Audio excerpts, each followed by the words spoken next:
bacon for some bacon. You hear that? I suppose I should have heard them all. Right? What's up, everybody? I'm with Reg Bacon. Reg, how'd you get into performing? Oh my goodness, how long do you have? Well, as long as you want. Well, I'll see if I can make this very concise. I was the kind of kid who knew exactly what he was going to do in life. I was going to be the awesome crusading journalist, working to ensure the public's right to know. And I became the boy wonder journalist as a teenager, and pursued a journalistic education and had great mentors, and I charged off in that career. I was playing music on the side. I was playing Delta blues, I was playing jazz, I was playing ragtime, old-time string band music. Cool, man. And I started playing music to accompany a troupe of acrobatic dancers, clowns, up near Boston, Massachusetts, and they exposed me to some of the rudiments of juggling. Now, I had been a serious athlete since the time I was 10 or 11 years old. You know, I was running. I'd say, oh, Sonny Liston runs hills? Well, then 11-year-old me has to run hills. And I had great coaching through high school and college. So when I learned this juggling and unicycling and some of the acrobatics, I thought, what is wrong with me? Why didn't I take this up when I was 10? Right. You know, here I am in my early 20s. I never even thought about juggling baseballs. What was I thinking, you know? I was thinking about, making that throw from right field to third base, or my footwork, at third base, or things like that. But when I took up the juggling, well, all of that coaching and all of those training methodologies, it all factored in to me cramming about 10 years of practice into the next 2 years, and eventually integrating it into the musical performance as just a happy interlude for the audience. And to compress the story further, I started incorporating it into the show.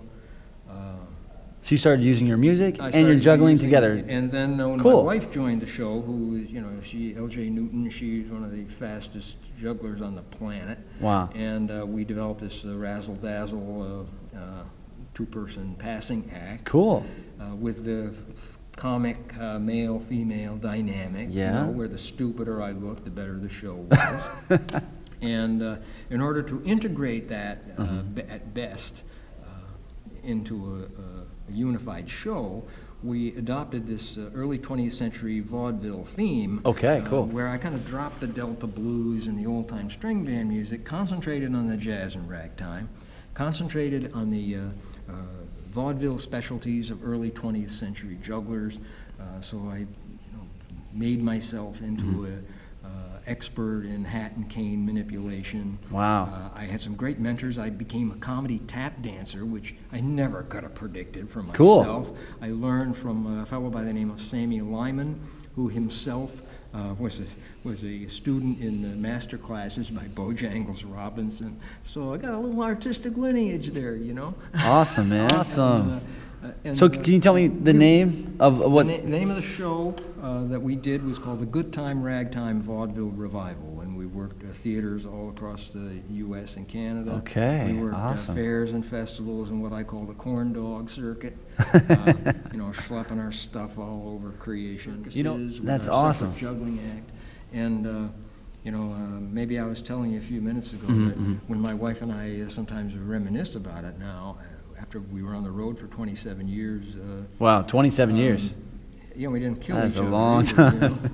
And we never threw a prop at each other in anger. Yeah. All love, all love. So we talk about it now, and we sometimes say, boy, maybe we didn't make $1 million, but boy, do we have 1 million stories of some of the geniuses we worked with, some of the great artists, and some of the most insane people on the planet. In this entertainment business. is definitely insane. And the lowlifes and parasites that we also get to work with in this field. and we look at each other and say, I'm really glad we did it, but I'm sure glad we don't have to do it again. You know, I couldn't do it again. I'll be 70 at my next birthday. Get out of here, really? And, wow. And, you know, could I load and unload this truck? 3 shows a day. For like 8 months in a row. Right. I don't think I want to do that. It's a lot of work. I've been there. Yep. Done there. No, I know exactly what you're saying. So there's this story that you asked for. Wow. More than you That ever is an wanted awesome to story. know. You were a gentleman juggler. You have any favorite props that you like to juggle? Well, my focus has always been in connecting with the audience and giving them something memorable. Sometimes you can inspire an audience, or not. You can inspire an individual who thinks, "Wow, maybe if I go home in my particular realm of operation, maybe I can focus my concentration and achieve a higher level of what I'm doing." Well, no, that's going to happen maybe once a year, where you get to somebody like that and you never hear about it. But at the very least, even if you're entertaining thousands upon thousands of, or hundreds of thousands of people a year through live performance or TV or whatever, you're at least giving somebody a momentary diversion. Maybe you're not inspiring everybody, but you're giving them a momentary diversion, and that's all good. And you're bringing people together to share a common experience with their family or friends that they can talk about for weeks or months or years afterwards. You're giving them something memorable, and that's what I think the value of the performing arts are. So, how does all that factor into what's my favorite prop? Right. Well, what's my favorite prop to effect that? And probably, I do all these combination stunts on the unicycle with just one hat. Okay. That gives me a lot more time, a lot more ability to build a bond with the audience. Whereas if I'm doing some stunt, when I'm on the unicycle and the head balancing pedestal and the ball and the spinning plates and the clubs, I've got to concentrate on what's going on. Yeah. I can't maintain eye contact with the audience. I guess when you ask my favorite prop, I like the props where I can look through the props and connect with the audience, either with a facial expression or body position, physical comedy. Talk about that. Let's talk about physical comedy. What got you into physical comedy and like tap dancing comedy? How did that all work? And what's that all about? That's weird. I would be the last person. If you met me when I was 14 years old, I was voted in the 8th grade graduation yearbook. I was voted the most serious boy in the class. Really? And serious?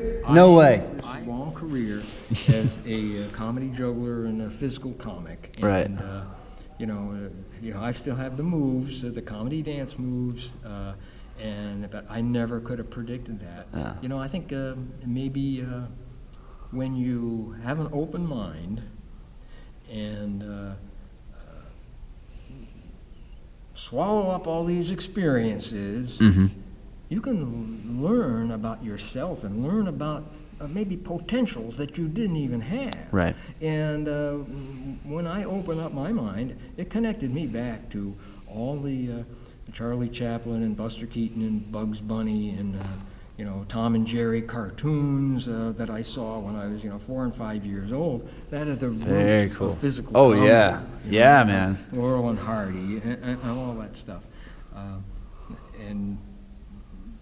wind up teaching physical comedy. Who'd have thunk it? Yeah. Let's go into any crazy stories that you had on stage with your wife, or something happened where you just didn't expect, like the costumes or this or that. Let's name one of them. I mean, hasn't every performer had their every juggler, acrobatic juggler that does these acro contortion things? Hasn't everyone had their pants split up the back? Oh wow, really? I mean, okay. So when was this? That's it probably happened more than once.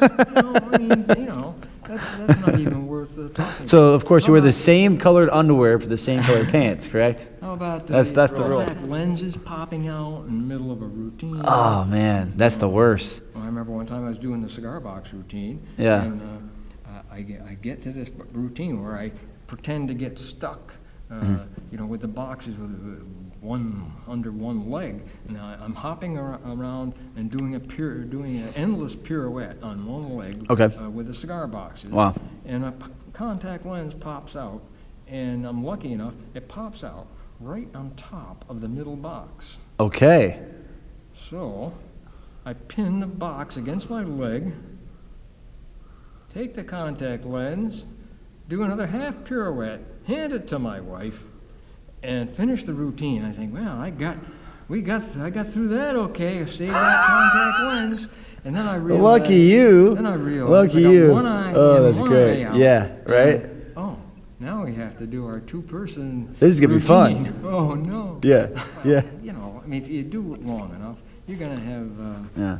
Tons of stories like this. I've had a crazy story where I used to do Cirque shows, and I had a lot of makeup on, right? And I had this white face, and I had contacts, and the makeup got into the contact just before the show. And this was like probably 5 minutes or 10 minutes before I got on stage.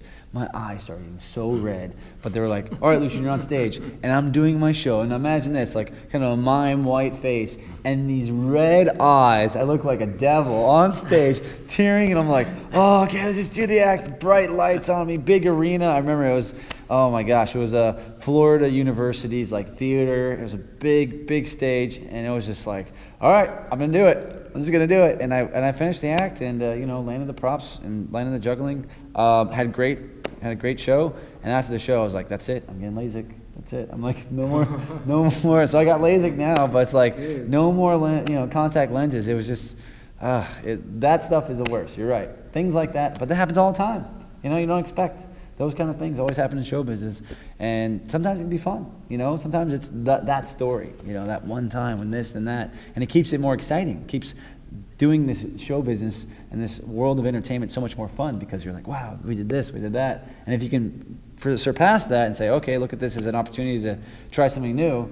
I mean, hey, maybe you might make a magical moment, and that could be a new bit in your act. Let's go back to your show. It was like an hour or 2 hours long. Well, we did. How did that work? We did a theater show that was 2 hours with 15, 20-minute intermission, which really knocked us out. Yeah. Wow. But most of the time we That's a wound up long doing time. like an after dinner show kind of thing, and it was an hour. The Goodtime Ragtime vaudeville revival was it combined the music, song, dance, comedy, juggling, unicycling, the rolling globe, sometimes the rollabola. But we kind of wrapped up this overview of early 20th century Awesome. Vaudeville and variety.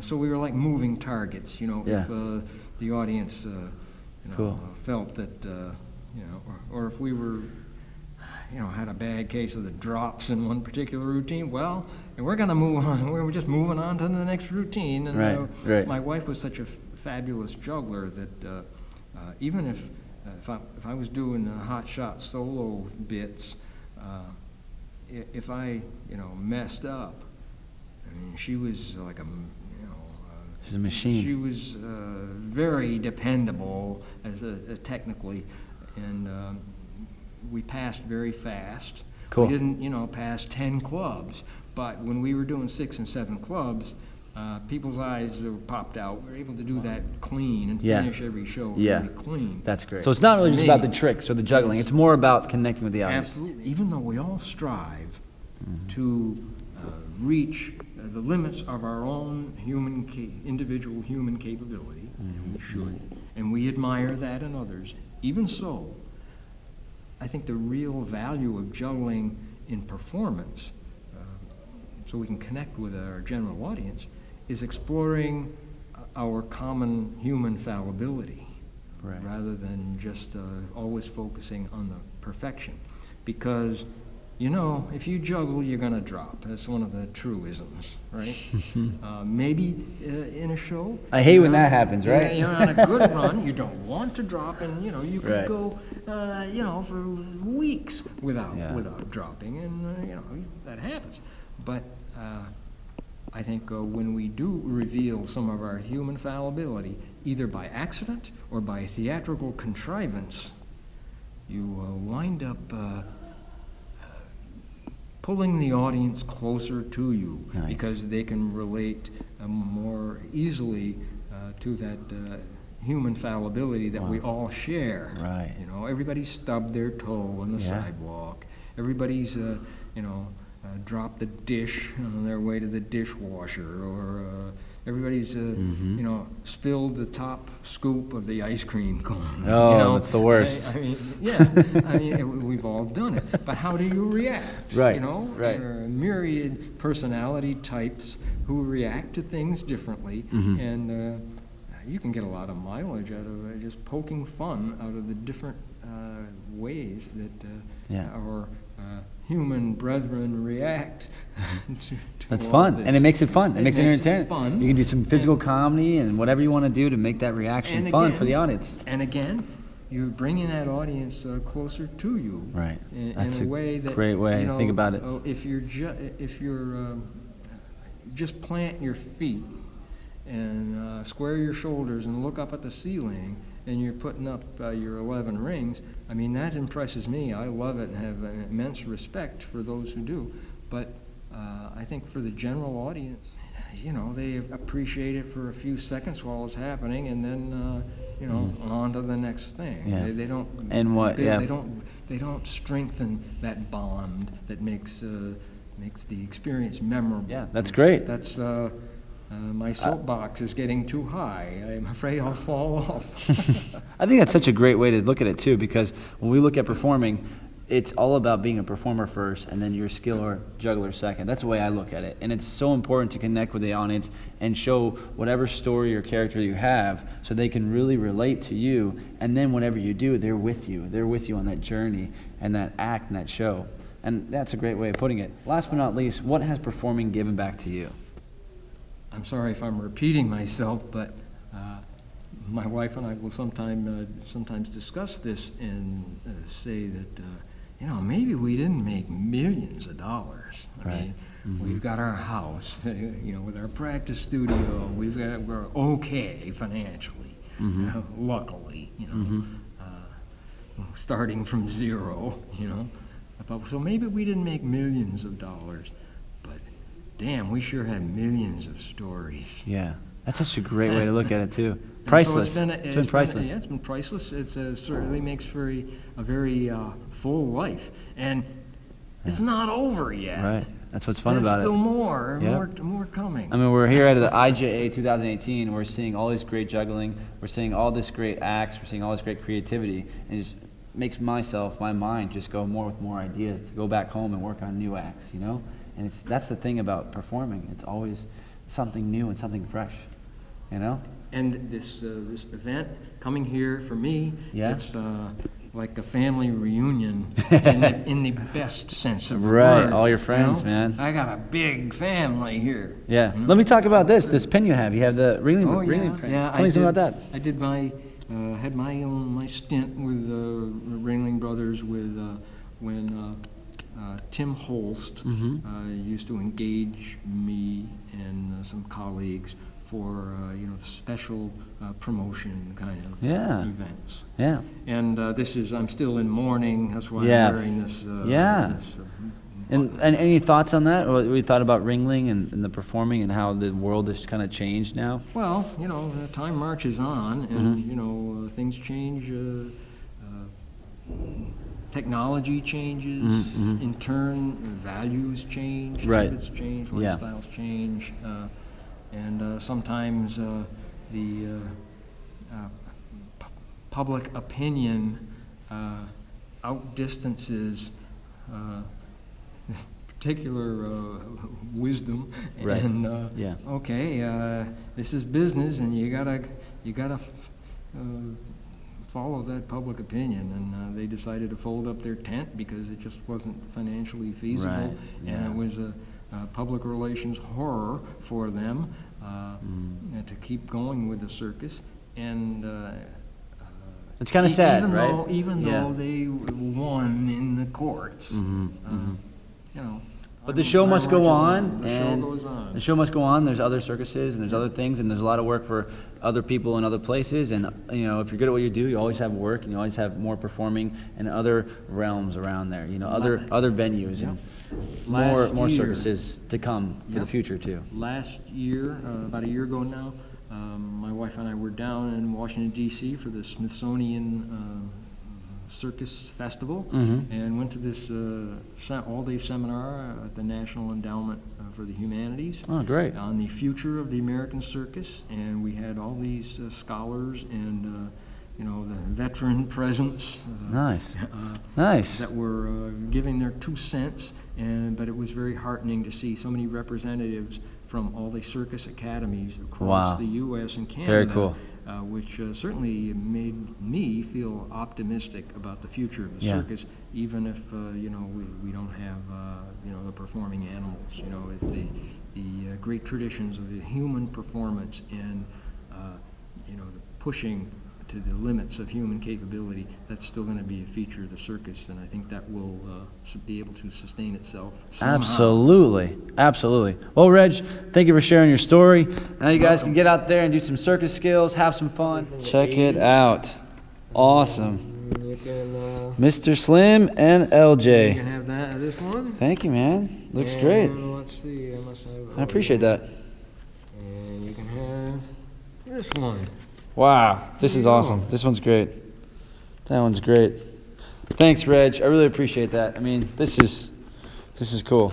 Well, you made it fairly painless. You know? Yeah, right. That was fun, right? That was a fun interview. Good times. Good times. Yeah. So cool. I do this illustrated lecture. Nice. Program. All right. So, Reg, you gave me these gifts. I have a gift for you. Ta-da! Ta-da! What's Up Talent sticker. Okay. Look at that. So there you go, man. Thanks. Do you still have the moves? Can you show me some tap dancing? Do you have like a quick tap dance move? Like some kind of skip? What's the easiest? Oh, I can do it. Okay. All right, let's see it. Come on, break it down. We got this.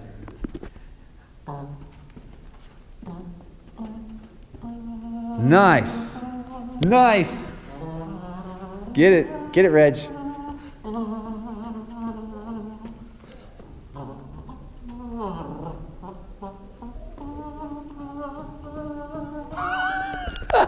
Yeah! High five. That was awesome. Not bad, not bad. Not bad. This is cool. Thank you for the gifts. I appreciate it. Vaudeville Revival, Mr. Slim and LJ. Thanks for watching, guys. See you guys next time. Thanks, Fred. Appreciate it, man. Yeah.